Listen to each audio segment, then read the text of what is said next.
मनमोहन सिंह, आ former prime minister, जिन्होंने India की economy को कोलैप्स से निकालकर ग्लोबल सुपर पावर बनाने का सपना दिया। उन्होंने कभी भी प्रोटेस्टिंग स्टूडेंट्स पर एफआईआर नहीं करवाया। And somebody who said, I may not agree with what you say, but I will defend to death your right to say it.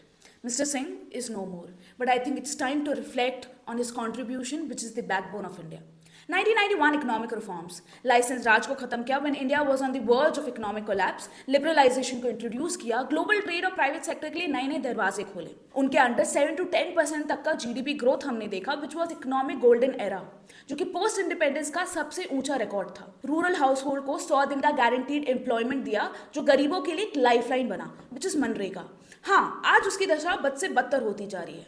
Citizens को एक पावरफुल टूल दिया, विच इज आरटीआई एक्ट, जो हम government को accountable ठहरा सकते हैं, जिससे एंडलेस कैंप्स एक्सपोज हुए.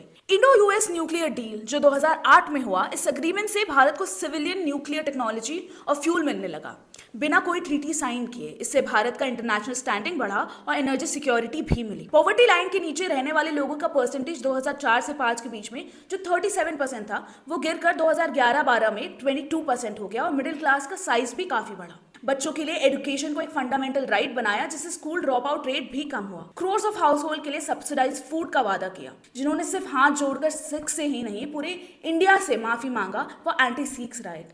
इतना ही नहीं, मनमोहन सिंह ने देश के डिप्लोमेटिक रिलेशंस को भी मजबूत बनाने पर ध्यान दिया. उन्होंने यूएस, रशिया, चाइना, पाकिस्तान जैसे देशों के साथ संबंध सुधारे, जिससे भारत एक इंपॉर्टेंट प्लेयर बन गया था ग्लोबल स्टेज में. ये एक नेवर एंडिंग लिस्ट है, बट इसका एक रिमाइंडर है. A silent leader can sometimes leave the loudest impact. He was the last of prime minister who held press conferences regularly, जिन्होंने मीडिया के हार्ड हिटिंग सवाल का सामना किया और कभी भी नहीं डरे. So think about it before calling him an accidental prime minister.